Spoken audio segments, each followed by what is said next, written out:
Registration number বা তোমার হচ্ছে আইডি নাম্বার থেকেও তোমার নাম মনে রাখা সহজ। ঠিক আছে, যেমন তোমার ক্লাসে সাধারণত নামই মনে রাখি, তোমার রেজিস্ট্রেশন এবং ওইগুলো হচ্ছে তোমার একটা আইডি বেসিক্যালি। আমরা যখন খাতা কলমে করি তখন ওইটা দেখি, বাট বাইরে থেকে আমরা যখন বাহ্যিকভাবে দেখি তখন সেটাকে নামের আকারেই দেখি, নাম নাম দিয়ে দেখি। বা তোমার সোশ্যাল সিকিউরিটি নাম্বার অথবা নেম অথবা পাসপোর্ট নাম্বার। ঠিক আছে, এগুলো হচ্ছে বেসিক্যালি এক একটা পিপলের আইডেন্টিফায়ার বলে। আবার আমাদের ইন্টারনেট জগতে আমাদের সমস্ত ডিভাইস গুলো যখন নেটওয়ার্কের সাথে কানেক্টেড হয় তখন সেটা একটা নাম্বার দিয়েই হচ্ছে কানেক্টেড হয়, যে নাম্বারকে আমরা অলরেডি চ্যাপ্টার 5-এ আইপি অ্যাড্রেস হিসেবে পড়ে আসছি, যেটা 32 বিট অ্যাড্রেস, আইপি ভার্সন 4। ঠিক আছে, যেমন আমাদের একটা ওয়েবসাইট আছে ps2.ac.bd। এই ps2.ac.bd আসলে এটা বেসিক্যালি একটা ডিএনএস, এটাকে ডোমেন নেম সিস্টেম বলে বা ডিএনএস বলে। ps2.ac.bd আমাদের ডোমেন নেম। ঠিক আছে, আর এটা কোথাও একটা হোস্টিং করা আছে, কোন একটা সার্ভারে একটা হোস্টিং করা আছে, যেখানে আসলে বেসিক্যালি একটা ওই হোস্টিং যে সার্ভার কম্পিউটারে আছে সেটার একটা আইপি অ্যাড্রেস আছে।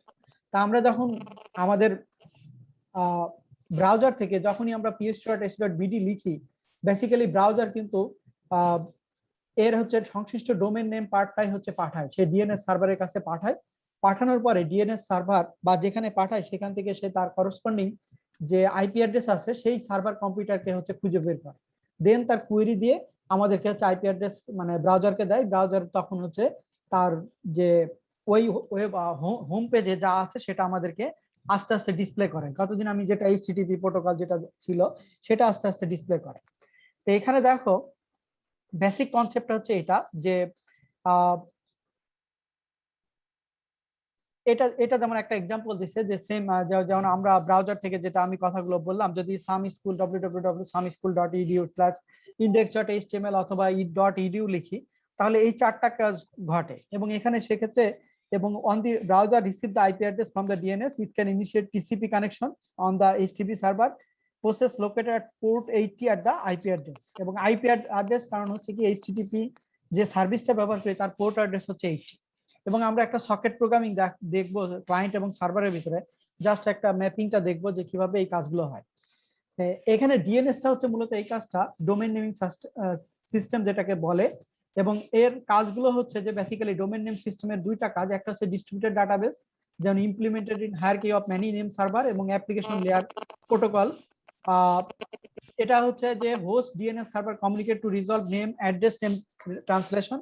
যে এই ডিএনএস সার্ভিসের সিস্টেমের আরেকটা মেইন কাজ হচ্ছে আমি যখন ps.ac.bd লিখতেছি সেটাকে কনভার্ট করে আমার আইপি অ্যাড্রেসে কনভার্ট করবে।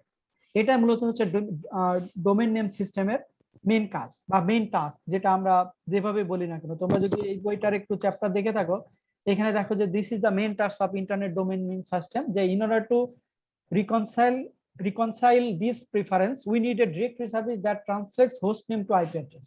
মেইন কথা হচ্ছে এটা, যেমন ps.ac.bd এটা আমাদের হোস্ট নেম, এই হোস্ট নেমকে আইপি অ্যাড্রেসে কনভার্ট করা বা এটাকে খুঁজে বের করা, এই কাজটা হচ্ছে মেইন কাজ হবে ডিএনএস।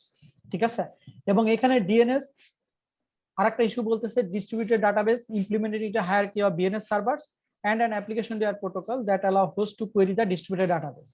এবং এই DNS server are often Unix machine, basically সেখানে ইউনিক্স অপারেটিং সিস্টেম ইনস্টল করা থাকে যেখানে একটা সফটওয়্যার রান করে যেটার নাম হচ্ছে বাইন্ড।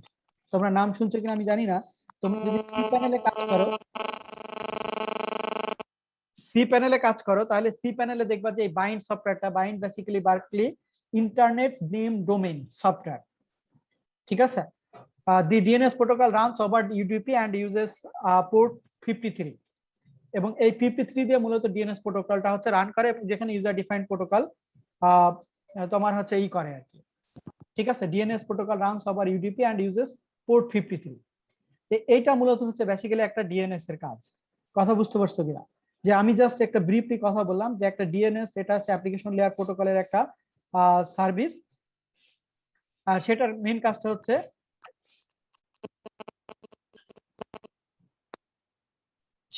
বেসিক্যালি ডিএনএস এর সাথে রিলেটেড। তাহলে এটা হচ্ছে একটা অ্যাপ্লিকেশন লেয়ারের ভিতরে একটা ইস্যু হচ্ছে ডোমেন নেম সিস্টেম বা ডিএনএস। ঠিক আছে, আরো কিছু ইস্যু আছে যেগুলো হচ্ছে আমাদের ডিএনএস এর সাথে রিলেটেড, যেমন এখানে host name to IP address translation, host aliasing, তারপরে mail server aliasing, load distribution. যেমন একটা আর তোমার আইপি অ্যাড্রেস হচ্ছে তোমার replicated web server many IP address are correspond to one name.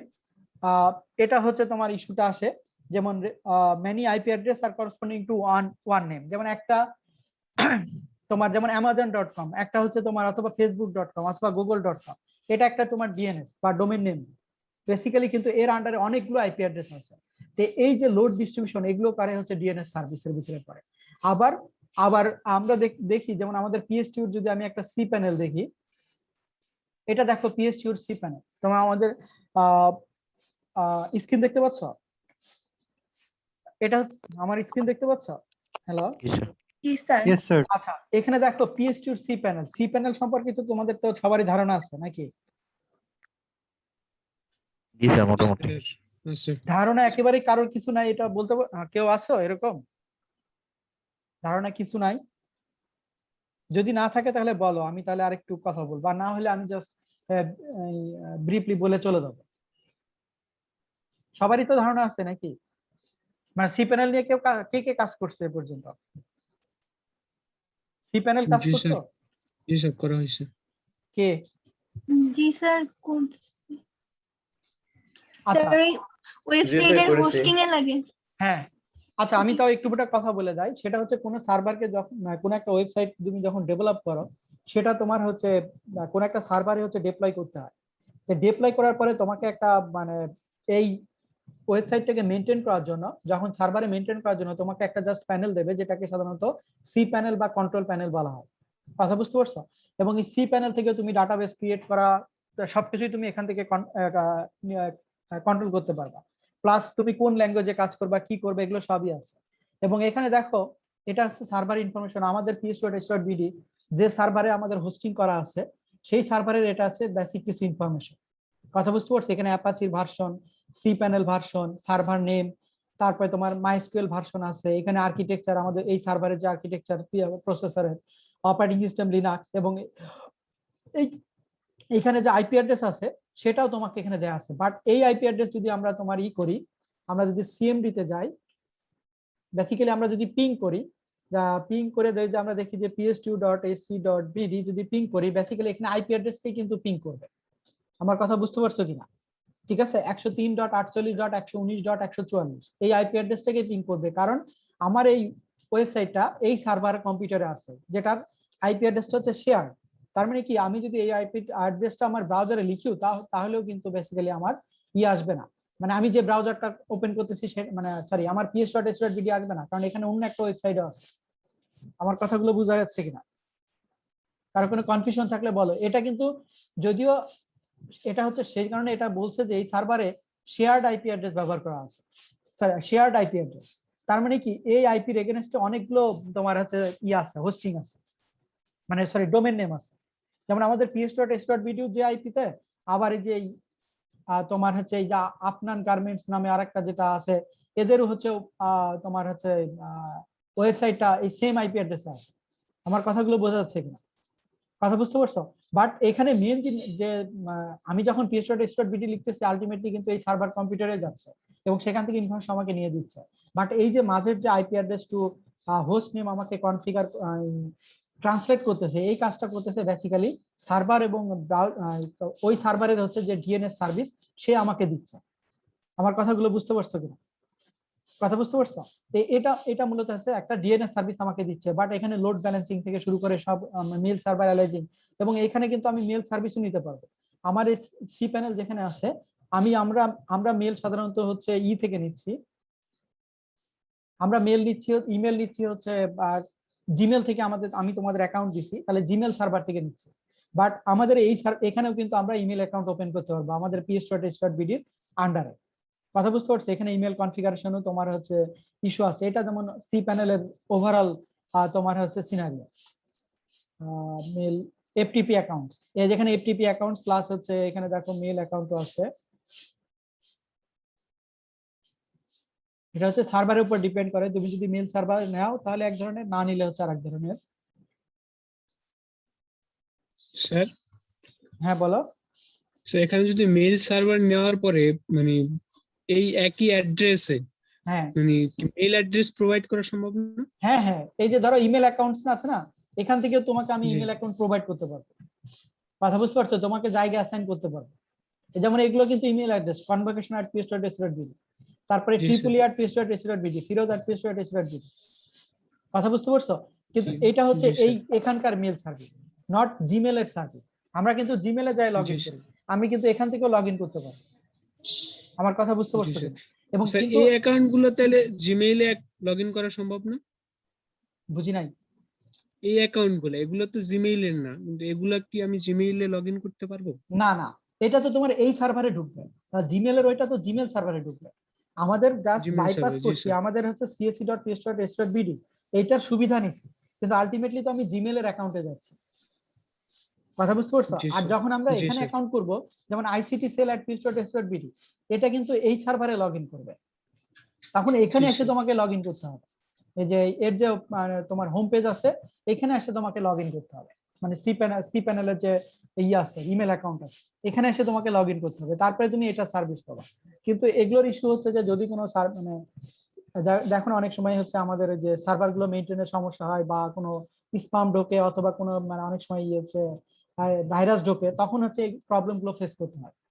তো এই কারণে আমরা এখান থেকে হচ্ছে ইমেল অ্যাকাউন্ট আর প্রোভাইড করি না। আর এটা তো একটা ইউজার লিমিট আছে, ম্যাক্সিমাম এত জিবি, কারণ আমাদের টোটাল জায়গায় নিয়ে আনা হচ্ছে 10 জিবি। তোমাকে আমি কতটুকু জায়গা দিতে পারবো? কথা বুঝে নি? কারণ এখন তো তোমার হচ্ছে জিমেল তোমার প্রায় 15 জিবি দিচ্ছে, অথবা আমাদের অ্যাকাউন্ট গুলো 1 টেরাবাইট দিচ্ছে। এখানে মানে আমাদের ব্যান্ডউইথ কেনা হচ্ছে 1 টেরাবাইট, বাট আমাদের আলটিমেটলি দেখো আহ, জায়গা নেওয়া হচ্ছে 10 জিবি। কথা বুঝতে পারছো? মানে আমি কতটুকু জায়গা নিচ্ছি, তাহলে জায়গা নেওয়া হচ্ছে 10 জিবি। তো এগুলো মূলত হচ্ছে সবই হচ্ছে ডিএনএস এর সাথে রিলেটেড আর কি, আমরা যেগুলো করি। তো এইখানে দেখো যে কথাগুলো বললাম, যে এখানে আরো কিছু ইস্যু আছে, এই কোশ্চেন গুলো তোমরা একটু দেখে নিবা, যে হোয়াই নট সেন্ট্রালাইজ ডিএনএস, তারপরে ডাজ নট স্কেল আপ করা যাবে না কেন, এগুলো জাস্ট ছোটখাটো কিছু কোশ্চেন আছে। তো এখানে ডিএনএস এর আর্কিটেক্ট, ডিএনএস এর মেন সার্ভিস 4টা পড়বা, যে এগুলো হচ্ছে ডিএনএস এর মেন সার্ভিস। একটা হচ্ছে host name to IP address translation, host aliasing, mail server aliasing, এবং হচ্ছে লোড ডিস্ট্রিবিউশন। এরপরে আসো যে ডিএনএস এর আরো কিছু ইস্যু আছে, যেমন হোমোজিনিয়াস ডিস্ট্রিবিউটেড ডাটাবেস যেটা, তারপরে handles many trillions of queries per day. যেমন ধরো আমাদের ps.ac.bd তো বেশি কোয়েরি দিতে হয় না, কিন্তু যখন এইচএসসি রেজাল্ট বেরোয়, তখন ওই এইচএসসি ধরো যে বোর্ডের যে ওয়েবসাইটটা, তাকে কি পরিমাণ কোয়েরি দিতে হয়, ঠিক আছে, কোয়েরি রিপ্লাই দিতে হয়, তার মানে কি ওই ধরনের সার্ভার গুলো কনফিগারেশনও তো ওই ধরনেরই তোমার লাগবে। আমার কথাগুলো বুঝতে পারছো কিনা? কিন্তু ওই সার্ভিস গুলো কিন্তু স্যার, ডিএনএস দিচ্ছে। হ্যাঁ বলো। সেক্ষেত্রে কি স্যার ওরা কি ক্লাউড তারপরে এত লেয়ার স্লো ইউজ করে? কাজ করে। এত মানে এত স্লো কাজ করে, কারণ ওর একটা ওই সার্ভার যে সার্ভারে আছে তার একটা নির্দিষ্ট লিমিট আছে তো। কারণ আমাদের একসাথে যত ইউজার ঢোকে, তত ইউজার কিন্তু ওই সার্ভার সাপোর্ট দিতে পারে। আমার কথাগুলো বুঝতে পারছো কিনা? কিন্তু তুমি যদি facebook.com অথবা যদি google.com লাগো, তাদের কি কোনো সার্ভারে সমস্যা পাও? দেখো, facebook.com এ কখনো সমস্যা পাও? মানে আমরা যে ফেসবুকে তো মনে করো যে আমাদের যে বোর্ডের ওয়েবসাইট, তার থেকেও আমার বেশি ইউজার, জি স্যার। তাই না?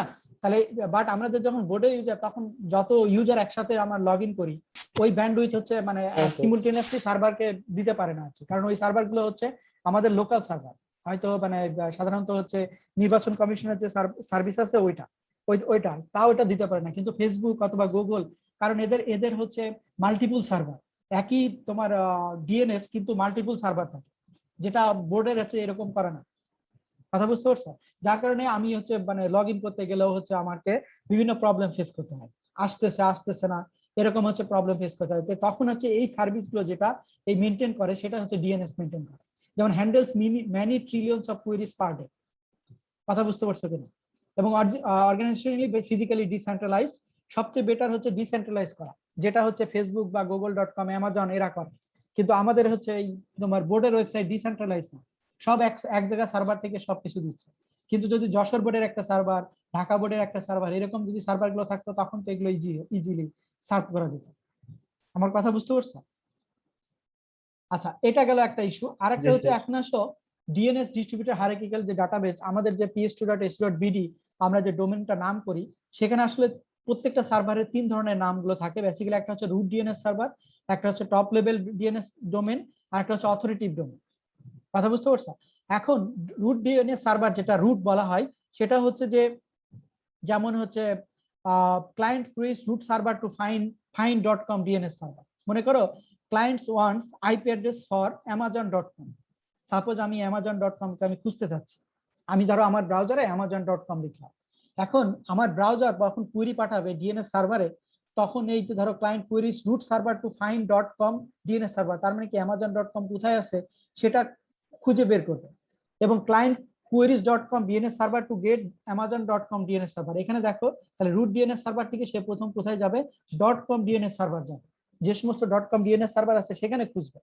খোঁজার পরে .com DNS সার্ভারের আন্ডারে যারা আছে তাদেরকে খুঁজে বের করবে। তখন দেখো client queries amazon.com DNS server to get IP address of amazon.com, that means root DNS server .com DNS server then আছে amazon.com DNS সার্ভার। বুঝতে পারছো কিনা? আমাদের যেমন ps.s.bd অথবা .com কান্ট্রি ডোমেন সার্ভার, তখন কি করবে এরা রুট ডিএনএস সার্ভার, তারপরে কান্ট্রি ডোমেন ধরো বিডি ডোমেন সার্ভার, তারপরে ধরো একাডেমিক এই সার্ভারে খুঁজবে। খোঁজার পরে আমার কুইরিটাকে দিবে। আমার কথাগুলো বুঝতে পারছো কিনা?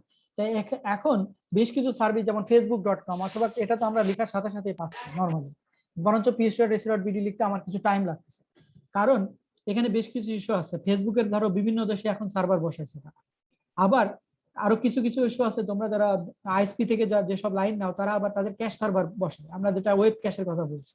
যদি ওই ইনফরমেশন গুলো ক্যাশ সার্ভারে থাকে তখন আসা, তোমার কাছে ইনফরমেশন আসা অনেক ইজি হয়ে যায়। এটাও আর একটা ইস্যু। কথা বুঝতে পারছো? এটা হচ্ছে নরমালি একটা জাস্ট ব্রিফ হচ্ছে যে ডিএনএস ডিস্ট্রিবিউটেড হায়ারার্কিক্যাল ডাটাবেস। আমরা যদি একটা ওয়েবসাইটকে খুঁজতে চাই, সাপোজ এই ধরনের একটা কোশ্চেন করতে পারি, আমি যদি ps.s.bd কে তোমাকে ব্রাউজারে লিখতে পারি, তাহলে ডিএনএস টা কিভাবে আসলে লোকেট করবে based on the root DNS server, তারপরে তোমার টপ লেভেল ডোমেন সার্ভার এবং অথরিটেটিভ ডোমেন সার্ভার, সেটার আরো কাছে এক্সপ্লেন করে। বেসিক কথা হচ্ছে এইভাবে আসবে।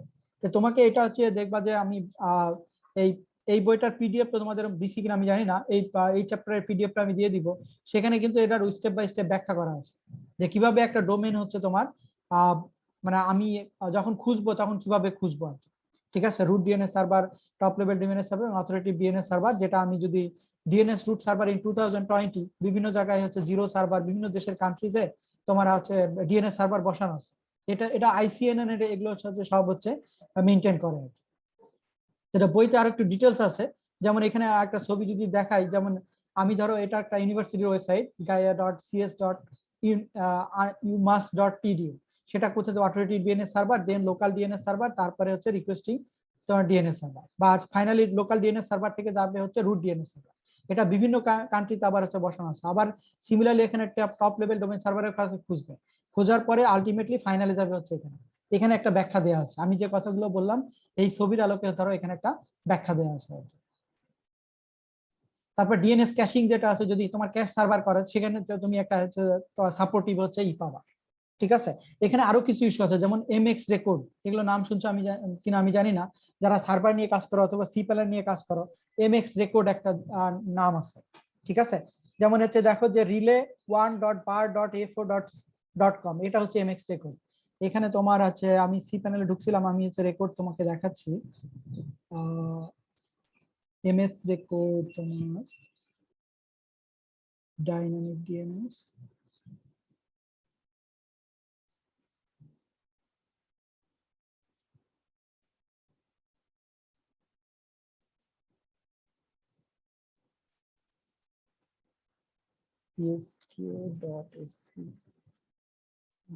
যেমন আমি যখন আমাদের কি করি,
আমি সিএসসি টা দেখতে পাচ্ছি।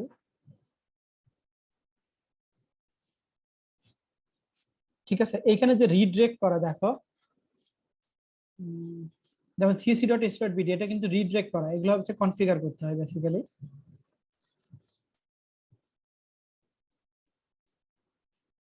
যেমন এগুলো রিডাইরেক্ট করা আছে। একটা জিনিস দেখাতে যাচ্ছিলাম, এটা ইমেক্স রেকর্ড।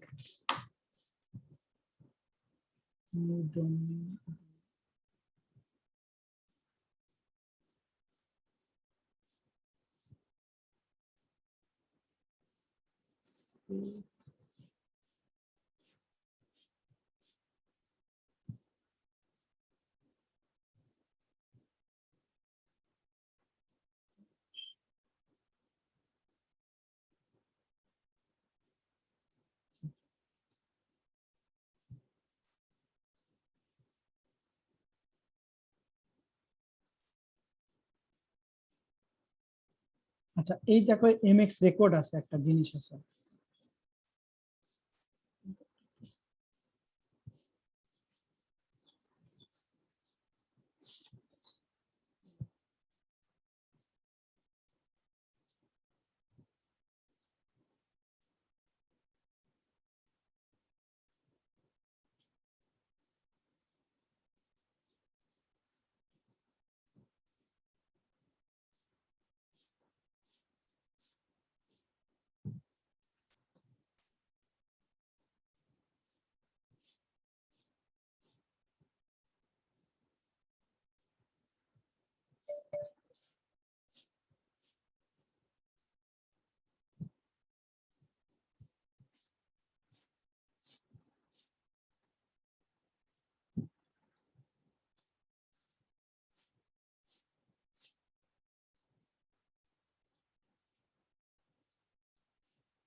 আচ্ছা, এটা আমি একটু দেখবো না তোমাদেরকে, মানে আমি যেটা কাজ করছি তো, যে তোমাদের যখন আমি হচ্ছে জিমেল এর হচ্ছে যে সাপোর্টটা নিছি, দ্যাট মিন্স csc.ps.ac.bd এটা যে অ্যাকাউন্টটা নিছি, সেখানে এমএক্স রেকর্ড এবং সিএস রেকর্ড যে ইস্যুগুলো আছে, এইগুলো হচ্ছে সি প্যানেল থেকে বেসিক্যালি দিতে হয়। A record, C name record, MX record, এগুলো হচ্ছে তোমার সরি এখানে সরি এই ম্যানেজারের ভিতরে আসা ছিল আর কি। এটা দেখো, আমাদের csc.ps.ac.bd এইখানে দেখো আইপি অ্যাড্রেস এবং এমএক্স রেকর্ড একটা ইস্যু আছে। ঠিক আছে, এই জিনিসগুলো হচ্ছে সব দিতে হয় আর কি। যখন আমরা জিমেলের কাছে অ্যাকাউন্ট নিছি, তখন এমএক্স রেকর্ড মানে কি csc.ps.ac.bd মানে যে জিমেলের অ্যাকাউন্ট নিছি, কারণ এই ডোমেনটা সাব ডোমেনটাকে ওদেরকে চিনাই দিতে হয়। এবং এইটা আবার হচ্ছে ওদের ওয়েবসাইটে আমাদের ইন্ডেক্স ফাইলে মানে দেওয়ার পরে জিমেল হচ্ছে অটোমেটিক্যালি আমাদের সার্ভারকে আইডেন্টিফাই করে যে না, আমাদের পিএসটিউর যে ইউনিভার্সিটি ওয়েবসাইট অ্যাকাউন্ট আছে csc.ps.ac.bd, এটা একটা অথেন্টিক অ্যাকাউন্ট এবং এটা আন্ডার গ্রাজুয়েট লেভেলে। কথা বুঝতে পারছো? ঠিক আছে, তো এইটা হচ্ছে বেসিক্যালি ইস্যু। তো এই ইস্যুগুলো হচ্ছে বেসিক্যালি এই তোমার হচ্ছে ডিএনএস এর সাথে হচ্ছে রিলেটেড।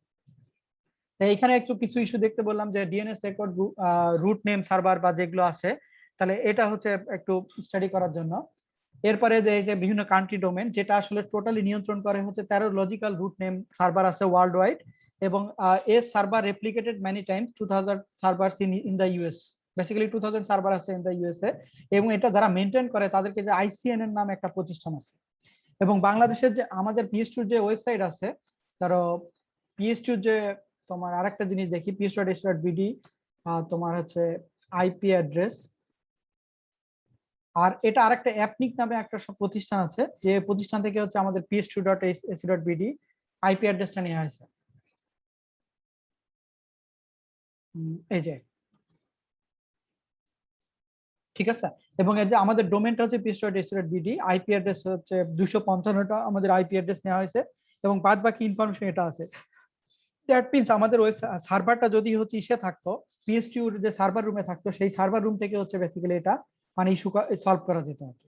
এবং এটা টোটাল নেট ব্লক, তোমাদের যে আমি ps.ac.bd যে আমি আইপি অ্যাড্রেসের যে ব্লকটা পড়াইছি, দেখো এইখানে আমাদের ব্লকটা হচ্ছে এটা, আমাদের পিএস ইউনিভার্সিটি এই ব্লকের আইপিটা হচ্ছে কিনছে। তার মানে কি এটা কতজন ইউজারকে দিতে পারবে? দেখো 103 133 254.0/24 এটা আমাদের ইউনিভার্সিটির হচ্ছে রিয়েল আইপি, এবং এই ব্লকের টোটাল ব্লকটাই হচ্ছে আমাদের। কথা বুঝতে পারছো কিনা?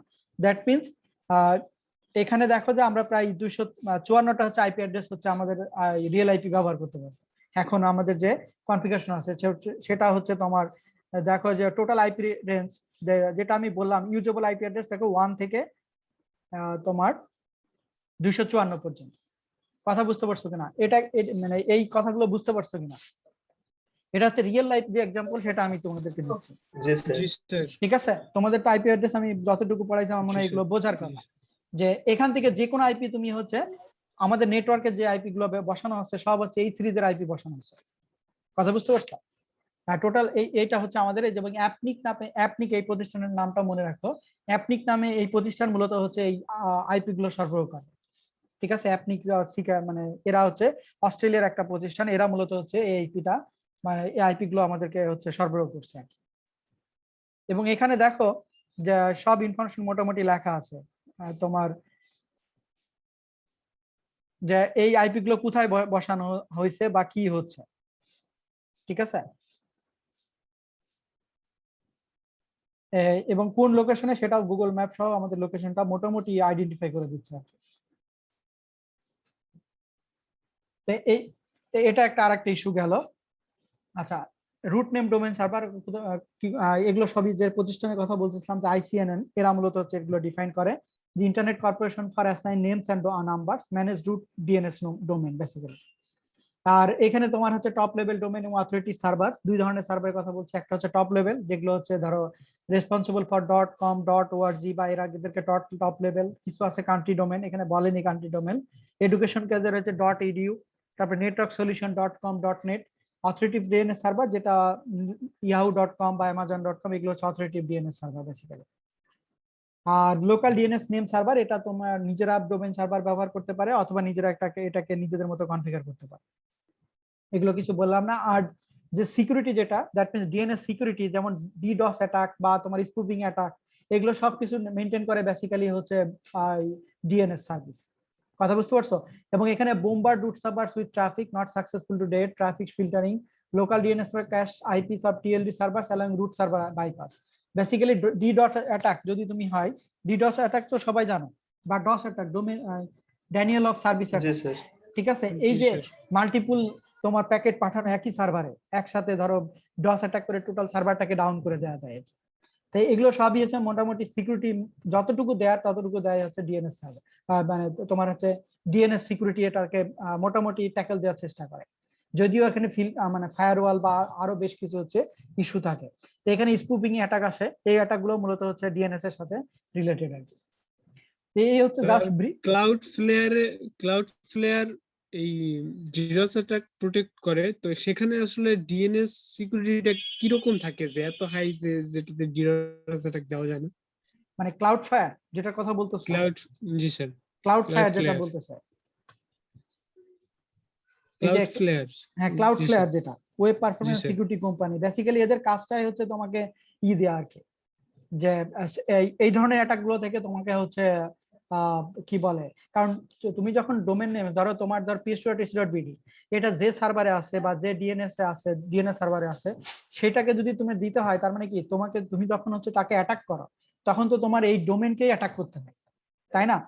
তার মানে যদি তো তাদের এখান থেকে যদি তুমি সার্ভিসটা নাও ক্লাউড ফ্লেয়ার থেকে, তাহলে এইটা তোমাকে আগে মানে ক্লাউড ফ্লেয়ারকে মানে যায় ক্লাউড ফ্লেয়ারকে আঘাত করে দেন হচ্ছে তোমার ইসে যাইতে হবে। মানে এরা একটা ওয়াল হিসেবে কাজ করে, আমি যতদূর করছি, এরা মূলত একটা তোমাকে হচ্ছে ওয়াল হিসেবে কাজ করে। কথা বুঝতে পারছো? দ্যাট মিনস তোমাকে যদি এটা তোমার ধরো কনফিগারেশনটা মানে তোমার ডিএনএসটাকে ওরা হচ্ছে ওদের কাছে নিয়ে নেয়, মানে টোটাল ডাটাবেসটাকে নেয় না, কিন্তু তোমার ডিএনএস, দ্যাট মিনস আমি যদি তোমাকে মানে আঘাত দিতে চাই, তাহলে তোমাকে তো ডাইরেক্টলি নাম ধরে তোমাকে যাই দিতে হবে। কিন্তু তোমার ওখানে যদি একটা ওয়াল থাকে, যে ওয়ালটাকে হচ্ছে ধরো বাইরের একজন থার্ড পার্টি তোমাকে ওয়ালটা দিয়ে দিচ্ছে, তাহলে কি আমি কি তোমার কাছে ঢুকতে পারবো? বেসিক্যালি হচ্ছে এরকম, মানে থার্ড পার্টি একটা সার্ভিস তোমাকে দিচ্ছে যেটা তুমি কিনে নিচ্ছ। কথা বুঝতে পারছো? যে তোমার Cloudflare global network design to make everything connect to the internet secure private fast and reliable. That means এক কথায় তোমাকে একটা থার্ড পার্টি সফটওয়্যার মানে থার্ড পার্টি কোম্পানি তোমাকে এই সার্ভিসটা দিচ্ছে, এবং তুমি তাদেরকে কি করতেছো, তোমার ডিএনএস প্লাস আরো কিছু কনফিগারেশন তোমাকে তাদেরকে দিয়ে দিচ্ছে। আমার কথাগুলো বোঝা গেছে কিনা, বা সিম্পল ভাষায় জি স্যার। কথা বুঝতে পারছো? মানে তুমি জি স্যার। প্রাইভেট গুন্ডা রেখে তুমি হচ্ছে তাদেরকে তোমাকে হচ্ছে প্রোটেক্ট করতেছো, এক কথায় হচ্ছে এটা। সিকিউরিটি গার্ড আছে না আমাদের দেশের, যে সিকিউরিটি কোম্পানিগুলো সিকিউরিটি গার্ড দেয় না, মনে করো ব্যাংক, ডাচ বাংলা ব্যাংক, এদের সিকিউরিটি কিন্তু আলাদা প্রতিষ্ঠান, সেটা করে কিনা ওই একই কাজ হচ্ছে ধরো ক্লাউডফ্লেয়ার করতেছে। কথা বুঝতে পারছো? আমাদের testq.ac.bd তে স্যার একটা অপশন রয়েছে হচ্ছে নট সিকিউর। এটা কেন স্যার? বুয়েটের গুলোতে দেখছিলাম আমাদের সিকিউর করা, আমাদের গুলো সিকিউরটা করা নাই। এটা তুমি দেখতে পাও কোথায় যে? স্যার ওই অপশনে মানে বারে আর কি, ইউআরএল বারের পাশে, ইউআরএল এর পাশেই দেখা যায় স্যার স্যার। আমাদের এই যে এসএসএল কনফিগার এটা করা নাই। এটা সার্টিফিকেট হ্যাঁ, জি এটা হচ্ছে যে এটার একটা ইস্যু হচ্ছে যে আমাদেরটা এইচটিটিপিএস না। কথা বুঝতে পারছো? এইচটিটিপিএস যদি থাকতো, যেমন এটা হচ্ছে এইচটিটিপি মানে শুধুমাত্র এইচটিটিপি হাইপারটেক্সট ট্রান্সফার প্রোটোকল, আর একটা প্রোটোকল আছে হচ্ছে এইচটিটিপিএস, কারণ আমরা এই সার্ভিস নিলে আরো বেশি টাকা দিতে হবে। স্যার ওটা ফ্রিতে করা যায়। হ্যাঁ? এসএসএল সার্টিফিকেট ফ্রিতে করা যায় স্যার। কিন্তু এটা হচ্ছে তাহলে তোমার ধরো আমরা যাদের কাছ থেকে নিছি, আমরা যাদের কাছ থেকে নিছি তারা এটা কনফিগার করেনি। এটা নিজের করা লাগছে। হ্যাঁ, এটা হচ্ছে নিজে হচ্ছে করা যদি যায়। তোমার যে অ্যাডমিন আছে বা তারা এটা কনফিগার করতে হবে। এখন এখানে তো ধরো কিছু নাই, যার কারণে মনে হয় যে এগুলো কিছু লাগে না। বাট যখন যদি কেউ অ্যাটাক করে বা কিছু করে, যে কোনো কিছু করতে পারে। কথা বুঝতে পারছো? আমাদের এই যে এইসব ডোমেনের মানে ওয়েবসাইটটাকে যে কোনো সময় ডাউন করে দিতে পারে। কথা বুঝতে স্যার, পারছো কিনা? হ্যাঁ বলো। আমরা অন্য কোথা থেকে হোস্টিং কেন নিতেছি? আমাদের যে সার্ভার রুম, এখানে আমরা এটাকে হোস্ট করতে পারি না কোনোভাবে? এখন পর্যন্ত আমাদের যা কনফিগার করছে, এতদিন তো রিয়েল আইপি ছিল না। কথা বুঝতে পারছো? এবং রিয়েল আইপি না থাকার কারণে আমরা বাইরে থেকে আমাদের এই সার্ভারগুলোকে অ্যাক্সেস করতে পারতাম না। আর এটার করার জন্য যে ধরনের লোকবল দরকার, তারপরে তোমার হচ্ছে ইচ্ছা দরকার, কোনোটাই হচ্ছে আমাদের নাই। এটা তো আমাদের PS2 অ্যাডমিনিস্ট্রেশন আইসিটি সেল তারা মূলত হচ্ছে মেইনটেইন করে। এগুলো তো হচ্ছে ইচ্ছা প্লাস কাজ করার মানসিকতা, সবকিছুই দরকার, না হলে এগুলো তো আসবে। কারণ আমাদেরকে ওইখানে বড় একটা সার্ভার আছে, প্লাস হচ্ছে মানে বেশ ভালো সার্ভার আছে, তোমার আইপি অ্যাড্রেস আছে, সবকিছু আছে। কিন্তু এই যে যদি এখন পর্যন্ত নেটওয়ার্ক তো স্টেবলই না। যেমন গতদিনই তো আগুন ধরছিল সার্ভারে, তোমরা জানো কিনা? তিন চার দিন আগে। এবারে তো লাগছিল, এখন ওটার সর্বশেষ অবস্থা তো জানি না। সর্বশেষ অবস্থা হচ্ছে যে তোমার ভিতরে আগুন ঢোকেনি, বাইরে হচ্ছে অপটিক্যাল ফাইবার গুলো পুড়ে গেছে আর কি। অনেক জায়গায় লাইন পাচ্ছে না, লাইন কানেকশন দিচ্ছে আর কি, যেমন আমাদের বিল্ডিং এ লাইন নেই। কথা বুঝতে পারছো? এখন যদি একটা সার্ভার মেনটেন করে, বাংলাদেশে সার্ভার মেনটেন করা আসলে টাফ। প্রথম কথা হচ্ছে ইলেকট্রিসিটি। তোমার 24 ঘন্টা তো ইলেকট্রিসিটি থাকে আমাদের, বলো? তাহলে না স্যার, এটাই সমস্যা। ইলেকট্রিসিটি যদি না থাকে, তোমার PS2 ডোমেন কি চলবে? না স্যার। তাহলে মানে এটা আমরা বহুত আগে থেকে প্রবলেম ফেস করতেছি। আর আরেকটা হচ্ছে যে রিয়েল আইপি যে একটা ইস্যু ছিল, এটাও আর একটা ইস্যু ছিল। আমাদের নেটওয়ার্ক থেকে আগে যে কনফিগারেশন ছিল, রিয়েল আইপি গুলো বাইরে থেকে অ্যাক্সেসের প্রবলেম ছিল। এখন কিছুটা পাইছে, কনফিগার চলতেছে, কিছু কাজ করতেছে আর কি।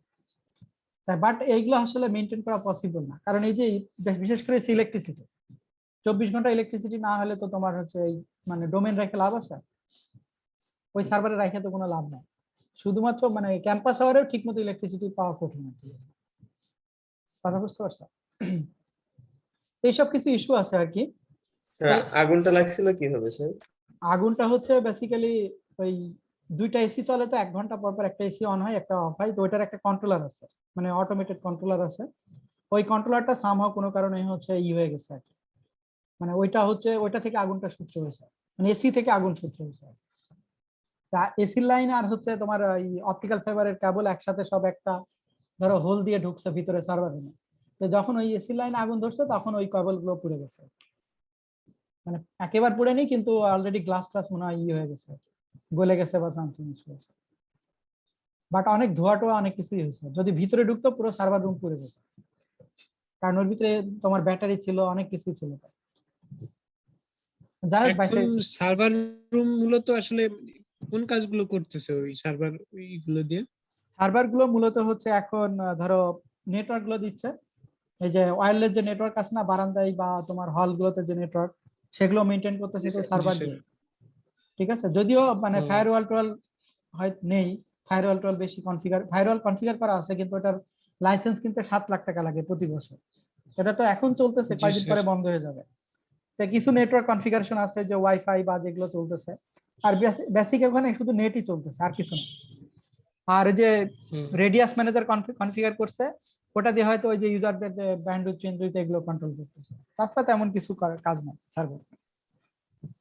বাট একটা স্যার আমরা যে পিএসইউ বলো। জি সুইট থেকে যে আমরা স্যার এডুকেশন মেল গুলা পাচ্ছি, হ্যাঁ, সেগুলোর হোস্টিং কি স্যার গুগলের কাছেই থাকবে নাকি মানে ওইটা চাইলে আমরা কখনো? না না, ওটা টোটাল গুগলের সার্ভিস। আমরা ও। শুধুমাত্র আমাদের এই যে আমি এটা কনফিগার করছি যে আমাদের যে ধরো csc.ps.srbt যে ডোমেনটা আছে না, সাব ডোমেন আছে না, জি স্যার। এই ডোমেন জি স্যার। দেখায় আর তোমাদের সার্টিফিকেট গুলো ওদেরকে দিচ্ছিলাম। ওরা দেখছে যে এটা একটা সরকারি প্রতিষ্ঠান, আন্ডার গ্রাজুয়েট দেয়, তখন এরা আমাকে 10,000 অ্যাকাউন্ট দিচ্ছে। ও, কথা বুঝতে পারছো? মানে এই জি স্যার। csc.ps.srbt এর আন্ডারে 10,000 অ্যাকাউন্ট দিচ্ছে, তো 10,000 অ্যাকাউন্ট পর্যন্ত নিতে পারবে। অন্যান্য ফ্যাকাল্টির ওরা বলতেছিল যে আবেদন করবে বা এরকম কিছু, তখন সেটা কি তারা স্যার তারা করতে পারে আর কি, তখন তারাও জমা এখন চাচ্ছে ওটা করা। স্যার সেটাই তো দেখলাম। তাদেরকে স্যার আবার নতুন করে প্রুফ দেখায় নতুন করে হ্যাঁ, আনতে হবে, সবকিছু তাই তো? নতুন করে অ্যাপ্লাই করতে হবে, তাদেরকে আগে সাব ডোমেন করতে হবে, তাদের ওয়েবসাইট কনফিগার করতে হবে, মানে ওয়েবসাইট আগে ঠিক জি করতে স্যার। হবে, তারপরে হচ্ছে এগুলো অ্যাপ্লাই করে তারপরে যদি অ্যাপ্রুভ করে দেয়, মানে এত ইজি না আর জি কি। স্যার। মানে আগে তো ইজি জি ছিল। স্যার। পিএসটিউ অ্যাকাউন্টও আমি নিছিলাম, মানে পিএসটিউ যে মেন অ্যাকাউন্ট আমাদের যে টিচারদের অ্যাকাউন্ট বা আদার্স, তারপরে আমি শুধু সিএসসি এর জন্য ওটা নিছিলাম 2016 সালের দিকে। কথা জি বুঝতে স্যার। পারছো? স্যার আমাদের অ্যাকাউন্ট গুলো স্যার ভ্যালিড থাকতে কতদিন? এখন এটা একটা ইস্যু যে কতদিন আসলে ভ্যালিড রাখা যাবে আর কি। নর্মালি তো মানে স্টুডেন্টের পরে 5 বছর থাকলেই তো মনে হয় না, তারপরে তো সব চাকরি জীবনে চলে যায়, তাই না? মানে স্টুডেন্ট অ্যাকাউন্ট তো 5 বছর থাকলেই না। জি স্যার। এটা আমার জি উপর স্যার। ডিপেন্ড নয়, মানে এখন পর্যন্ত, কারণ এর সাথে অথরিটি কেউ জড়িত নয়, মানে আমাদের তাহলে ওই টিচারদের সাথে 10,000 ফিল আপ হওয়ার আগ পর্যন্ত চলবেই, হ্যাঁ। আর সেটাও করা যায়। এখন 10,000 আর কবে হবে বেরিয়েছে, কারণ অনেকেই তো আবার ইউজই করে না, মানে অনেক ইউজার তো লগ ইনই করে না। মানে কেউ এটার গুরুত্ব বোঝে না আর কি, অনেক ইউজার আছে তারা গুরুত্ব জি বোঝে স্যার। না। তো যাই হোক, সেটা এটা জি দিয়ে স্যার অনেক আমাদের কিছুই করা ফাইল যায়। টাইল রাখা তো। হ্যাঁ, অনেক কিছু তো রাখা যায়, এটা যারা জানে তারা তো এটা সার্ভিস নিয়ে নিতে পারবে। কথা জি বুঝতে স্যার। পারছো? স্যার আপনাকে ওই যে একটা মেইল করেছিলাম যে কোড ক্যাম্পের, ওটা কি মানে সরি, আমি হলো মনে হয় পরে? ভুলে গেছি, আমি মাঝখানে কিছুদিন বিজি ছিলাম, তো তুমি একটা মেলটা আবার ফরওয়ার্ড করে দাও, ওখানে মনে হয় অ্যাপ্লাই করতে হবে, যদি জি কোর্স স্যার। টোর্স পাওয়া যায় তাহলে সমস্যা জি নেই। তুমি স্যার। মেলটা আবার ফরওয়ার্ড করো, আর হোয়াটসঅ্যাপে একটু মেসেজ দিও, রিমাইন্ড দিও। স্যার কোর্সেরা কি এখনো অ্যাভেলেবল আছে নাকি ওটা শেষ আর হয়ে গেছে? কোর্সেরা শেষ হয়ে গেছে। আবার দেখি, তোমরা হচ্ছে তোমাদের PS2 অ্যাকাউন্ট দিয়ে লগ ইন করে তোমরা একটা করে কোর্স ফ্রি করতে পারো, মানে বছরে মনে হয় একটা করে জি কোর্স স্যার। ফ্রি জি করা স্যার যায়। বছরে একটা করে ওটা করছি কতদিন। আচ্ছা, ওটা করতে পারো আর কি। আর যদি আসে তাহলে আবার অ্যাপ্লাই করবো আর কি। ইনশাআল্লাহ। আচ্ছা, এটা গেল হচ্ছে ডিএনএস এর, জাস্ট আমি কিন্তু ব্রিফ কথাবার্তা বলতেছি। এরপরে আসলে মানে অ্যাপ্লিকেশন লেয়ার আরেকটা ইস্যু আছে, হচ্ছে P2P অ্যাপ্লিকেশন। ঠিক আছে, পেয়ার টু পেয়ার অ্যাপ্লিকেশন, যেটা তোমরা অনেক বেশি ব্যবহার করো, সেটা হচ্ছে টরেন্ট অথবা ভিওআইপি বা স্কাইপি অ্যাকাউন্ট অথবা তোমার হচ্ছে জুম। এগুলো কিন্তু peer to peer architecture basically. ঠিক আছে, basically no allows on server arbitrary end system directly communicate, এটা একটা ইস্যু। আর peer request service from other peers provide service in return to other peer, যেটা আমরা টরেন্টের ক্ষেত্রে বেশি ব্যবহার করি। এইটার ক্ষেত্রে যেমন ফাইল ডিস্ট্রিবিউশন যে সার্ভিসটা, যেমন how much time to distribute file size from one server to N peers. Basically তোমরা যারা টরেন্ট ব্যবহার করো, তোমাদের মনে হয় তানভীর কিছুদিন আগে একটা টরেন্ট কনফিগার করছে মেবি। তানভীর কি জি আসো স্যার নাকি? আমি করছি। জি স্যার। তানভীর আসছো? জি স্যার। ও, তুমি তানভীর, তোমাকে তো জি স্যার। ক্লাসে পাই না তো নর্মালি। মাঝখানে করা হয়নি ক্লাস কিছু। আচ্ছা, তোমার দেখছি আর কি, তোমার কাজগুলো ভালোই করতেছো, তোমার ক্যারিয়ারটাকে মানে নেটওয়ার্কিং এ ক্যারিয়ার গুলো নিতে পারো, যেহেতু এগুলো নিয়ে থাকতেছো, তো নেটওয়ার্কিং এ ক্যারিয়ার হিসেবে নিলে নেয়ার প্ল্যান আছে নাকি তোমার? জি স্যার, ইচ্ছা আছে। কিন্তু সেক্ষেত্রে তোমার এই পর্যন্ত স্কিল কি কি বাড়াইছো? স্কিল কি কি বেসিক বাড়াইছো? নেটওয়ার্কিং শিখতেছি স্যার। বেসিক নেটওয়ার্কিং মানে, বাট আরো স্কিল দরকার আছে তো। যাই হোক, তুমি জি তোমার স্যার। স্কিল বাড়াইতে থাকো, network- যেগুলো এগুলো নিয়ে প্র্যাকটিক্যালি কাজ করতেছো, দেখা যাচ্ছে যে এগুলো, তো এই ক্ষেত্রে তো তুমি টরেন্ট নিয়ে বেশ কিছু কাজ করছো। তো এখন তোমাদের হচ্ছে আমি এটার জাস্ট জি আমি স্যার। ব্রিফ কিছু বলার বলে যে এখানে মেন থিম হচ্ছে যে যদি আমি কোন একটা যেমন হচ্ছে সার্ভার, এখানে দেখো যে এখানে একটা সার্ভার আছে, এখানে আমি একজন ইউজার আছে, এখানে ধরো আরো বেশ কিছু ইউজার আছে, এবং প্রত্যেকে ধরো এখানে নেটওয়ার্ক উইথ অ্যাবান্ডেন্ট ব্যান্ডউইথ আছে, এবং সার্ভার থেকে জাস্ট আমি যদি একজন সার্ভার থেকে আমি যদি মাল্টিপল ইউজাররা যদি টোটাল কোন একটা সফটওয়্যার অথবা যে কোনো কিছু যদি ডাউন মানে নিতে চাই, তাহলে কি হবে, এতজন ইউজার যদি একসাথে সার্ভার থেকে নেয় তাহলে সার্ভারের ব্যান্ডউইথে হচ্ছে প্রেসার পড়বে, বা সেক্ষেত্রে তুমি ডাটা ট্রান্সফার রেট অনেক কম পাবা একটা নির্দিষ্ট। বাট এই একই জিনিস যদি ধরো আমি একজন নিলাম, নেওয়ার পরে সেখান থেকে ধরো আরো একজন ইউজার, এভাবে যদি আমি পেয়ার এবং হচ্ছে সামগ্রিকভাবে যদি সবাই আমরা যদি শেয়ার করে ব্যান্ডউইথটা নিই, এখানে কিছু কিছু পেয়ার এবং সিড আছে, তাই তো তানভীর, তোমার তো প্র্যাকটিক্যাল এক্সপিরিয়েন্স বেশি জি এক্ষেত্রে। স্যার। তাহলে স্যার। পেয়ার এবং সিট সংখ্যা যখন যত বেশি থাকে, তত আমার আপলোড মানে দ্যাট মিনস ডাউনলোড স্পিড আমার বেশি পাবো। দ্যাট বেশি মিনস পাওয়া যায়, জি স্যার। তুমিও হচ্ছে সার্ভিসটা মানে একটা সফটওয়্যারটা এমন ভাবে তুমি কোন একটা জিনিস ডাউনলোড করবা যেটা তুমি ডাউনলোড করতেছো, প্লাস একই সাথে তুমি আরেকজন তোমার কাছ থেকে আবার ডাউনলোড করতেছে। বেসিক্যালি তোমারটা হচ্ছে ডাউনলোড আপলোড দুটো একসাথে থাকে। তোমরা যদি টরেন্ট যারা ব্যবহার করছো, আমি জানি না টরেন্ট সবাই জি, স্যার। ব্যবহার করছো কিনা, জি স্যার। ইউটরেন্ট বা যেটা ব্যবহার করো, আমারটা মনে হয় আমি করে দিছি, মানে আগে আমি সবকিছু টরেন্ট থেকে ডাউনলোড করতাম, দ্যাট মিনস সফটওয়্যার, বাট এখন এই যে ডাউনলোড দিয়ে একটা সাইট আসার কারণ থেকে টরেন্টে খুব বেশি যায় না আর কি, বাট টরেন্টের রিসোর্স গুলো ভালো পাওয়া যায় নর্মালি। তো এইখানে দেখো যে, হ্যাঁ বলো। অনেকগুলো ডাউনলোড দিতে স্যার, মানে পুরোপুরি পাওয়া যায় না, অনেকগুলো এখন টাকা চাই। কিসে টরেন্টে না, ওই ডাউনলোড নিতে স্যার। ডাউনলোড দিতে টাকা চাই? কই, আমি এখনো তো পাইনি তো নর্মালি। কয়েকটাতে আছে স্যার, মানে বলে যে ডলার দিতে হবে। আমি যে সফটওয়্যার গুলো ব্যবহার করি সেগুলো এখনো তো পাইনি। তোমরা কি এই সাইট থেকে করো? জি স্যার। নর্মালি তো মোটামুটি পাচ্ছি এখন জি, স্যার। পর্যন্ত, এখনো টাকা পয়সা চাইনি আর কি।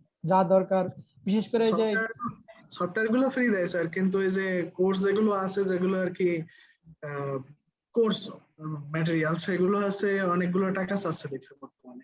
তাও হতে পারে, আমি তো কোর্স বেশি ডাউনলোড করিনি, বাট কিছু মানে আগের কিছু ইস্যু আছে সেগুলো ডাউনলোড করে স্যার নিতে এর পারো। ইংলিশ ওয়েবসাইটটা ব্যবহার করতে পারেন। না, ইংলিশটাও করি আমি, আরবি থেকেও করে করে নিই তো, মানে ওর তো সব পড়া লাগে না, যা দরকার ততটুকু আমি বুঝে গেছি। ঠিক আছে, এই সাইটটা থাকার ফলে আর টরেন্টে খুব বেশি ঢোকা হয় না, বাট কিছু জিনিস আবার টরেন্ট থেকেও নামায়। তো বিশেষ কিছু সফটওয়্যার আছে সেগুলো নামায়। তো বেসিক্যালি টরেন্টে দেখবা যে টরেন্টে আমি ইউটরেন্ট নামে যে তোমার হচ্ছে যে সফটওয়্যারটা আছে, যে ক্লায়েন্ট সফটওয়্যারটা বেসিক্যালি ইউজ করে, সেটা যদি তোমার ডাউনলোড করা থাকে, কোন একটা টরেন্টের যে ফাইল আছে সেই ফাইলটা যদি তোমার কাছে থাকে এবং সেটাকে যদি তুমি করো, অ্যাক্সেস করো, করার পরে এখান থেকে তোমার সিট পেয়ারের উপর ডিপেন্ড করে তোমার হচ্ছে ফাইলটা ডাউনলোডটা শুরু হবে, এবং সে এক্ষেত্রে একই সাথে তুমি হচ্ছে আপলোডও হবে তোমার কাছ থেকে, কারণ অন্য ইউজাররা তোমার কাছ থেকে আবার ডাউনলোড করবে। বেসিক্যালি কনসেপ্ট হচ্ছে একই সাথে তুমি মানে একই সাথে তুমি হচ্ছে ক্লায়েন্ট, একই সাথে তুমি সার্ভার, বেসিক কনসেপ্ট হচ্ছে এইটা, তাই তো তানভীর, যে একই সাথে হচ্ছে তো ক্লায়েন্ট এবং একই সাথে হচ্ছে এর সার্ভার, সাথে সার্ভার, জি স্যার, এই কারণে আলাদা সার্ভার প্রয়োজন আলাদা হয়। সার্ভারের প্রয়োজন আছে, নো সার্ভার। এখানে বেসিক কনসেপ্ট হচ্ছে নো অলওয়েজ অন সার্ভার, সব সময় সার্ভার তোমার মানে করার প্রয়োজন নেই, মানে অন থাকার প্রয়োজন নাই। বাট অন্যান্য ক্ষেত্রে যেমন এই যে ডাউনলোড যে সফটওয়্যার যেখান থেকে নামে, এখানে কিন্তু তোমার সব সময় তোমার সার্ভারটাকে 24 ঘন্টা মানে অন থাকতে হবে, এটা একটা ইস্যু ছিল আর কি।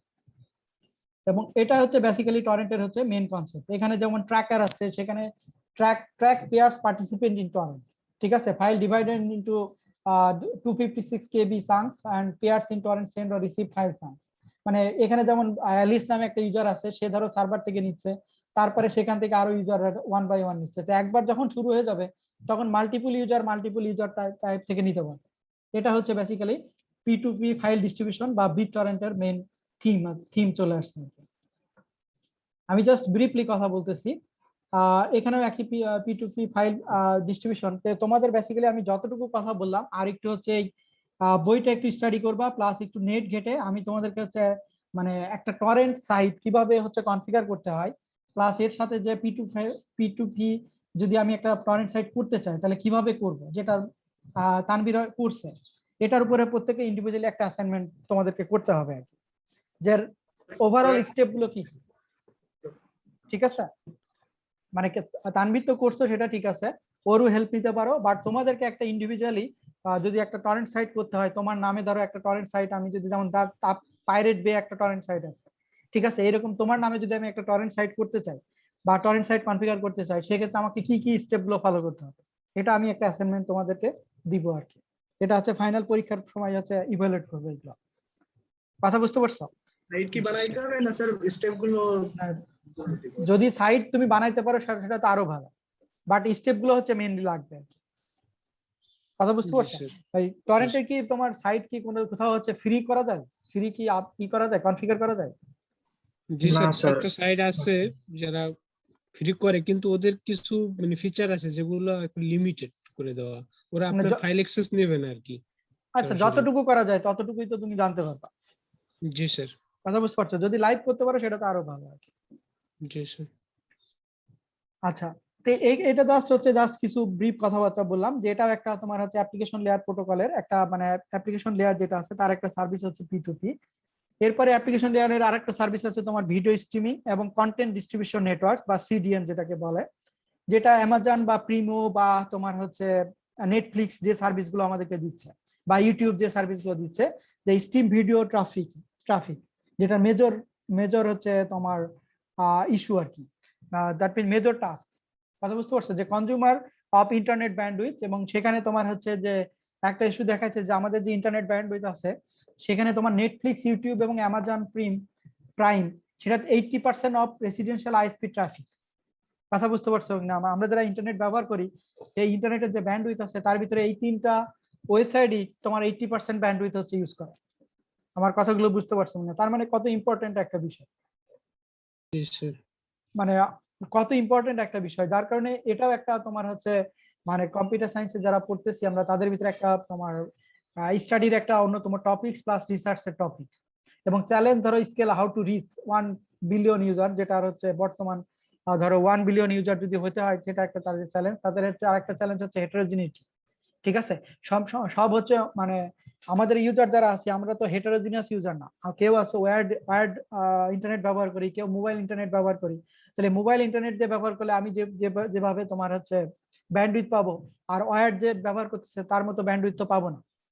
কথা বুঝতে পারছো? যার কারণে নেটফ্লিক্স বা এক জায়গায় একরকম চলবে, আরেক জায়গায় আরেক রকম চলবে। বাট সেটা না হয় যদি তা সবার কাছে যদি আমি আরো ভালোভাবে আমার স্ট্রিমিংটা করতে পারি, সেটা কিভাবে করবো? সেক্ষেত্রে কিছু সলিউশন যেমন দিচ্ছে হচ্ছে ডিস্ট্রিবিউটেড সলিউশন অথবা অ্যাপ্লিকেশন লেভেল আর্কিটেকচার, এগুলোকে ডেভেলপ করা, এই সব কিছু ইস্যু আছে, যেটাও এই ইস্যুগুলো আসলে বেসিক্যালি রিলেটেড হচ্ছে তোমার অ্যাপ্লিকেশন লেয়ার প্রোটোকলের সাথে। এবং সেখানে আরো কিছু ইস্যু আছে যেমন মাল্টিমিডিয়া ভিডিও, ঠিক আছে? যেমন ভিডিও বেসিক্যালি কি sequence of display constant rate.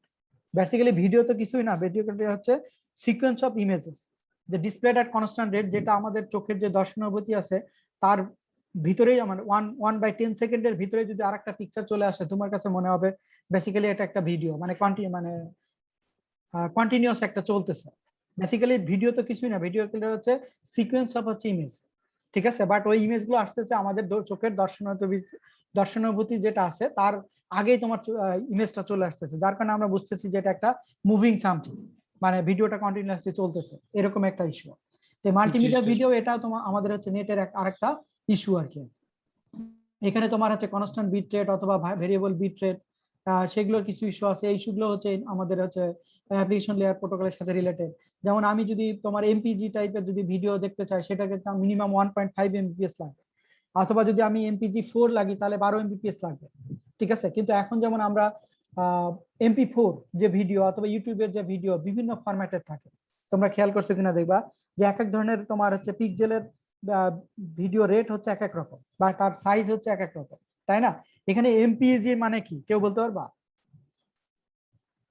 MPEG মানে কি কেউ বলতে পারবা? কেউ কি জানো? একটা ভিডিও ফরম্যাট। এনকোড করার একটা ফরম্যাট ভিডিওকে। কিন্তু এটার ফুল মিনিং কেউ জানো? জেপিইজি মানে কি কেউ জানো? আসলে এটার কোথা থেকে আসছে জেপিইজি, যে ইমেজের যে ফরম্যাট জেপিইজি, জানো না কেন?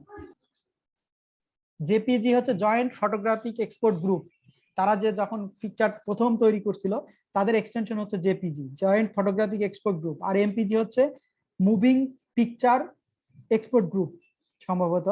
আমি একটু দেখে নিই, দাঁড়াও। এক্সপার্ট গ্রুপ জি স্যার, ঠিক এক্সপার্ট আছে। Group, moving picture expert group, ঠিক আছে। যেমন এখন আমরা ব্যবহার করতেছি এগুলো ভার্সন, এমপিজি মনে হয় 7 চলতেছে, বাট আমরা এখন MP4 ব্যবহার করতেছি বা MP3। MP3 মিনিং জানো?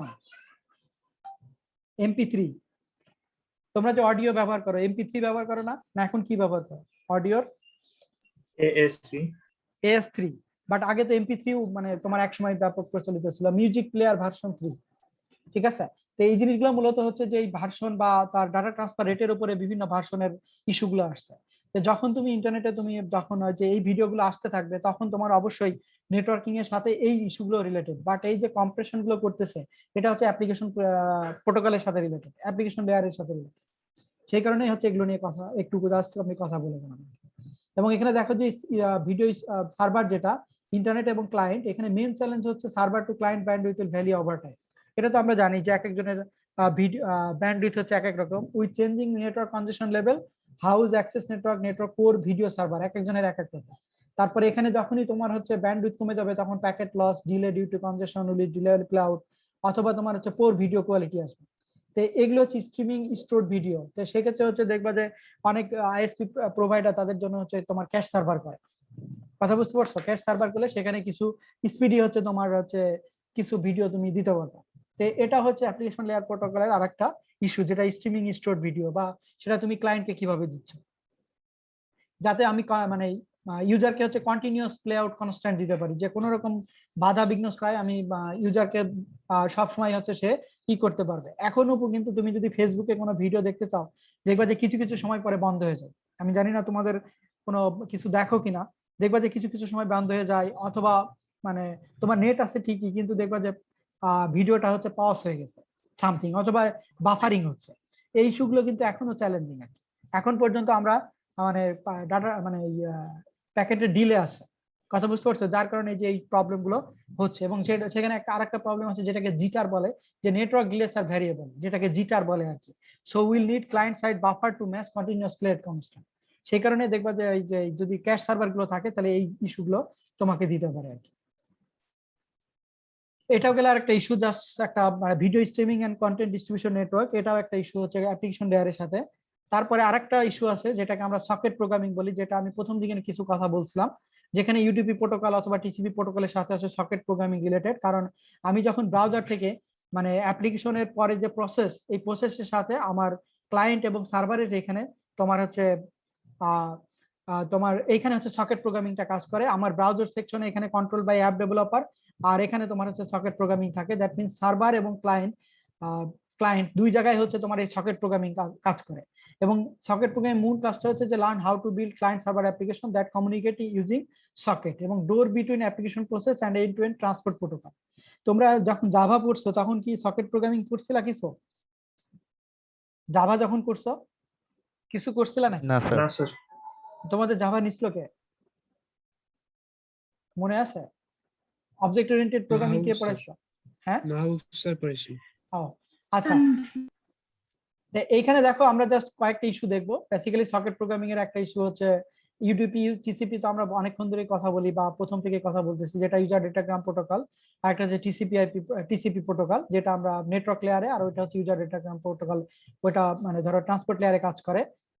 এখানে ওইটা না দেখে আমরা জাস্ট সংক্ষিপ্ত একটা সকেট প্রোগ্রামিং যদি দেখি, এটা একটা যদিও ডাইরেক্ট কোডিং না। তো এখানে দেখো যে একটা যদি সার্ভার থাকে, একটা যদি ক্লায়েন্ট থাকে, আমি যদি ল্যাপটপ থেকে আমি যদি সার্ভারকে অ্যাক্সেস করতে চাই, বেসিক্যালি সকেট প্রোগ্রামিং এর যে ইস্যুগুলো থাকে সেই ইস্যুগুলো হচ্ছে যে যদি আমি স্টার্টিং দেখো create a socket, that means একটা just port socket programming create করবে, যেখানে ক্লায়েন্ট সকেটে কি থাকবে, socket F inet function plus socket datagram function, দুইটা ফাংশনকে কল করবে, যেখানে create datagram with server IP address and port number থাকবে, কোন পোর্টের কোন, যদি তোমার যদি এইচটিটিপি হয় তাহলে এইচটিটিপি পোর্ট নাম্বার, এবং সেন্ড ডাটাগ্রাম ভায়া ক্লায়েন্ট সকেট প্রোগ্রাম। এবং এখানে এসে সার্ভারের কাছে যখন আসবে, এখানে সার্ভার তো অবশ্যই একটা সার্ভার আইপি রান করবে, তারপর create socket port access server socket, যেখানে একইভাবে দুটো ফাংশনকে কল করবে, যেখানে ডাটাগ্রামকে রিড করবে সার্ভার থেকে, ডাটাগ্রাম ফ্রম সার্ভার সকেট, তারপরে কি করবে, right reply to server socket specific client address port number. তখন কি করবে, সে যা চাচ্ছে সেটাকে সে ক্লায়েন্টকে প্রোভাইড করবে, এবং client read datagram from client socket, সে হচ্ছে close client socket program. Ultimately এটা হচ্ছে বেসিক্যালি ভিতরের একটা প্রোগ্রামিং পার্ট। কথা বুঝতে পারছো? পড়ার পরে দেন হচ্ছে তুমি যদি টিসিপি হয়, টিসিপি পোর্ট নাম্বার থাকে, TCP just HTTP port service যদি হয় তাহলে এইচটিটিপি তোমার ক্লায়েন্টে দেখাবে, ক্লায়েন্ট পোর্শনে দেখাবে। যদি তুমি ওয়েব সার্ভিস হয় তাহলে সে ধরনের ডিএনএস সার্ভিস হয় সেটা এক ধরনের দেখাবে, যদি ইমেল সার্ভিস হয় সেটা আরেক ধরনের দেখাবে। বাট বেসিক কনসেপ্ট কিন্তু সার্ভার এবং ক্লায়েন্টের এই সকেট প্রোগ্রামিংটা হচ্ছে বেসিক্যালি ইন্টারাকশন করবে, যেটা হচ্ছে একটা ইউজার ডেটাগ্রাম প্রোটোকল, যে client server socket interaction with user datagram protocol. এবং এখানে দেখো ইউজার ডেটাগ্রাম প্রোটোকল এই জন্যই বলছে এখানে কোনো অ্যাকনোলেজমেন্টের কোনো ইস্যু নাই। যদি টিসিপি কানেকশন হতো তাহলে সেখানে অ্যাকনোলেজমেন্টের ইস্যু থাকতো, কারণ আগে তোমার কাছে কনফার্ম হয়ে দেন হচ্ছে আবার পরবর্তী মেসেজ যাইতো, এটা একটা ইস্যু। তো এখানে জাস্ট আমি একটা সিম্পল সকেট প্রোগ্রামিং এর কথা বললাম, যদিও এটা ফুল প্রোগ্রামিং না, জাস্ট একটা ম্যাপিং। তো আমরা যখন ব্রাউজার থেকে যখন ক্লায়েন্ট থেকে যখন সার্ভারকে অ্যাক্সেস করি, টোটাল প্রোগ্রাম তুমি যে সার্ভিসই নাও কেন, অ্যাপ্লিকেশন লেয়ারের যতগুলো সার্ভিসই নাও কেন, এই সবগুলো প্রোগ্রাম এভাবে সকেট এক একটা ইন্টারাকশনের মাধ্যম দিয়ে হচ্ছে ক্লায়েন্ট সার্ভার মোটামুটি পারস্পরিক ইন্টারাকশন করে এবং সেখান থেকে সে তোমাকে সার্ভিসগুলো দেয়। কথা বুঝতে পারছো? তো এটা হচ্ছে জাস্ট একটা ব্রিফ, মানে আমি এই চ্যাপ্টারটা এতটুকু পড়ানোর উদ্দেশ্য হচ্ছে যে ওভারঅল তোমাদের একটা ধারণা থাকে। আর তোমরা যদি কেউ যদিও তারা নেটওয়ার্কিং পড়বে তাদের একটু ডিটেল জানা দরকার, বাদ বাকি কারোর লাগবে না, কিন্তু যদি কেউ যদি টিচিং এ যাও তাদের এই চ্যাপ্টার গুলো ডিটেলস জানা লাগবে। কথা বুঝতে পারছো? অ্যাপ্লিকেশন লেয়ারের ডিটেলস পড়া লাগবে যারা মানে টিচিং এ যাইতে চায়। বাদ বাকি যারা জব করবা বা করবা, তারা যদি কেউ কম্পিউটার প্রোগ্রাম মানে নেটওয়ার্কিং সেক্টরে যাও তাদের কিছু জানা লাগবে, আর বাদ বাকি লোকজনের খুব বেশি মানে জানার দরকার নাই, যার কিছু আজ সফটওয়্যার ডেভেলপার হিসেবে। বাট ওভারঅল যদি তুমি ভালো ক্যারিয়ার নিতে চাও তাহলে তোমাকে সবকিছুই অল্প অল্প জানতে হবে, ঠিক আছে? তো এটা মূলত হচ্ছে আমি যা কথা বললাম এই চ্যাপ্টার রিলেটেড, সেখানে কিছু হচ্ছে ইস্যু আর কি।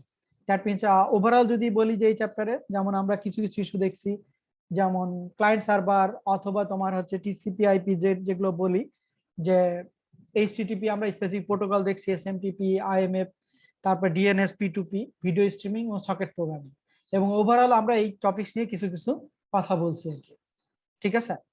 আচ্ছা, এর বাইরে আর এগুলো একটা simple sample of SMTP interaction, যদি একটা simple mail transfer protocol basically overall হচ্ছে এইরকম, তুমি যখন একটা মেল পাঠাবা তার হচ্ছে ওভারঅল প্রোটোকল গুলো হচ্ছে এটা। তো এগুলো খুব বেশি দেখার দরকার নাই। আর এটা হচ্ছে একটা নেটফ্লিক্স এর কেস স্টাডি, আমি যদি অ্যাসাইনমেন্ট দিই তাহলে সেখান থেকে আমি দিব যে নেটফ্লিক্স আসলে ওভারঅল কিভাবে কাজ করতেছে তার একটা কেস স্টাডি আমি দিতে পারি, ঠিক আছে? সেটা আমি রাতে বসে আমি তোমাদেরকে মেল দিব আর কি, যে এগুলো হচ্ছে মানে থিওরিটিক্যাল কিছু কেস স্টাডি থাকতে পারে আর কি, বাট আমি রাতে দিব। এই হচ্ছে overall chapter 2 top down approach বইয়ের অ্যাপ্লিকেশন লেয়ার নিয়ে কিছু কথাবার্তা, ঠিক আছে? দেখো এই চ্যাপ্টার সম্পর্কিত তোমাদের কোনো ইস্যু আছে কিনা? আর নেক্সট আমি আরেকটা ক্লাস মানে আরো 2টা ক্লাস নিব, সেটা হচ্ছে তোমার চ্যাপ্টার 5 এর মূলত হচ্ছে অ্যালগরিদম মানে রাউটিং অ্যালগরিদম। কথা বুঝতে পারছো? এখানে মানে আমি ডাইরেক্টলি রাউটিং প্রোটোকল প্লাস হচ্ছে রাউটিং অ্যালগরিদম নিয়ে আরো 2টা-3টা ক্লাস নিব। এখানে কিছু আমরা অ্যালগরিদম যেগুলো আমরা কম্পিউটার সায়েন্সের যে অ্যালগরিদম তোমরা পড়ছো তার ভিতরে কি এই অ্যালগরিদম গুলো কি তোমাদের পড়া হয়েছে? ডিক্সিস্ট্রা অ্যালগরিদম অথবা তোমার হচ্ছে আরেকটা আছে তোমার হচ্ছে ডিসটেন্স ভেক্টর অ্যালগরিদম বা বেলম্যান-ফোর্ড অ্যালগরিদম, এগুলো কি তোমরা অ্যালগরিদম কোর্স পড়ছো? কেউ বলতে পারছো? স্যার ডাইরেক্টরটা নিজের জন্য আর কি পড়ছিলাম। নিজে পড়ে ফেলছো? বাট এটা আমি এটা তো স্যার দেখাবো। ডাটা স্ট্রাকচারে ছিল। ডাটা স্ট্রাকচার কি এটা পড়ছিলা? এইটা পড়ছিলাম, এই যে ডি কি ডিক্সিস্ট্রা। আচ্ছা, এটা পড়লাম, বাট এটা আমরা নেটওয়ার্কিং এর ক্ষেত্রে কিভাবে কাজে লাগাই বা আমাদের রাউটিং এর ক্ষেত্রে কিভাবে কাজে লাগাই সেটা যারা পড়ছো তাদের জন্য তো ভালো হবে। তাহলে এইখানে হচ্ছে আর distance vector algorithm, Bellman Ford algorithm, এই 2টা অ্যালগরিদম এবং কিছু এক্সাম্পল নিয়ে 2টা ক্লাস নিব আর কি, ঠিক আছে? আর পরবর্তীতে হচ্ছে এই অ্যালগরিদম চ্যাপ্টারে যখন network routing protocol, routing and switching যখন কোর্স পড়বো তখন এগুলো ল্যাব করবো। এখন তোমাদের এই ল্যাবগুলো লাগবে না আপাতত। কথা বুঝতে পারছো? তাই কারো কোনো ইস্যু নিয়ে আর কথা আছে কিনা ক্লাস বা আদার্স ইস্যু নিয়ে? তোমরা অ্যাটেন্ডেন্স গুলো দিয়ে দিও আর কি। স্যার ওই ম্যাটল্যাব গতদিন ম্যাটল্যাব ইনস্টল দেওয়ার জন্য গেছিলাম, কিন্তু আমাদের মেইল দিয়ে করতে গেছিলাম কিন্তু হই নাই, মেইল নিচ্ছে না আমাদের। ম্যাথল্যাব জি স্যার, ম্যাটল্যাব। মেল দিয়ে হচ্ছে না কেন? তো ম্যাথল্যাব কোথা থেকে নামাইছে? ম্যাটল্যাব স্যার ডাউনলোডলি থেকে গেছিলাম, কিন্তু ওইখানে ওইটাই ঢুকেন, ওইটা বুঝতে পারবেন। আচ্ছা, ম্যাথল্যাব আমার কাছে আছে, তুমি যদি চাও তাহলে আমি তোমাকে এখান থেকে শেয়ার দিতে পারি, তুমি এটা ব্যবহার করতে পারো। Please sir. এই যে গুগলে একটু যদি আপলোড করে দিতেন আমাদের যাদের আচ্ছা, ল্যাপটপ গুগলে আছে, আমি তোমাদেরকে শেয়ার দিয়ে দিব। তোমার দুটো মিলে কিন্তু 15 GB. Okay sir, no problem. ঠিক আছে, এই যে এই আমার স্ক্রিন দেখতে পাচ্ছ কিনা, এখানে আমার অলরেডি আছে। তো এখানে হচ্ছে সার্ভার, তোমাদের ইনস্টলের সময় একটু দেখবা, যেমন আমি যেটা ব্যবহার করতেছি সেখানে তো কিছু লাগে না। ঠিক আছে, আমি তো এটা ব্যবহার করতেছি ম্যাথল্যাব। তোমরা ম্যাথল্যাব দিয়ে কি কাজ করতেছো? 6 সেমিস্টারের ক্লাস শুরু হয়েছে, তো ওইখানে সিমুলেশন? স্যার কিছু সিমুলেশনের জন্য আর কি এটা দরকার। আচ্ছা আচ্ছা, সিমুলেশনে ম্যাথল্যাব লাগবে আর কি। তোমরা নিউমেরিক্যাল মেথডে ম্যাথল্যাব করো না? না স্যার। না স্যার। আচ্ছা ঠিক আছে, এটা হচ্ছে 2019 বি। আমি অবশ্য 2019 বি ব্যবহার করতেছি। দেখি আমি যেটা আছে সেটা আমি তোমাদেরকে দিয়ে দিব। ঠিক আছে, এখানে ডাউনলোড করা আছে, আমি গুগল ড্রাইভ শেয়ার দিয়ে দিব। Okay sir. আচ্ছা, আর কারো কোনো ইস্যু আছে? তোমরা অ্যাটেন্ডেন্স গুলো একটু দিয়ে দিও আর কি। ঠিক আছে, আর তোমাদের যারা ফ্রেন্ড আছে তাদেরকে ল্যাব ওয়ার্ক গুলো সব হচ্ছে আপলোড করতে বলো, মানে যতটা সম্ভব সবাই হচ্ছে আপলোড করতে বলো, কারণ ওখান থেকে মার্কস গুলো ক্যারি করে গেলে তোমার সুবিধা হবে। প্লাস আমি ফাইনালের মার্কস তো আমি এখান থেকে নিব, ল্যাব থেকে নিব। মানে এমনি ল্যাব মিডের মার্কস তো থাকবেই, প্লাস ফাইনালে যে 70 মার্কস আছে তার থেকেও আমি ল্যাবের ওয়ার্ক যারা রেগুলার করছে তাদের মার্কস পাবে আর কি। তো সো এক্ষেত্রে যদি সবাই জমা দেয় তাহলে তো ন্যূনতম একটা মার্কস পাবে, মানে যেদিনই জমা দিক আর কি। তো যাদের মানে অনেকেরই দেখতেছি হয়তো 30টা 34টা বা 40টা করে অন করা আছে, তো সবাইকে হচ্ছে এগুলো অন করতে বলে, মানে দ্যাট মিনস আপলোড করতে বলে। মানে ওই আগের বছর হলে স্টিল এখন পর্যন্ত হচ্ছে আপলোড করতে পারবে আর কি। ক্লাস ওয়ার্ক যেটা আছে এখানে অ্যাসাইনমেন্ট গুলো তো এখন পর্যন্ত ওপেন আছে, কোনোটা তো অফ করিনি আমি। না স্যার। কথা বুঝতে পারছো? তাহলে এই ক্ষেত্রে হচ্ছে তোমার অন করতে বলো আর কি। আচ্ছা, আর কারো কোনো ইস্যু আছে? আচ্ছা, যাদের ম্যাথ ল্যাব লাগে আমাকে একটু মেসেজ দিয়ে রাখো হোয়াটসঅ্যাপে, তাহলে আমি শেয়ার করে দিব। জি স্যার। ঠিক আছে, আচ্ছা ঠিক আছে, তাহলে আর কারো কোনো ইস্যু আছে?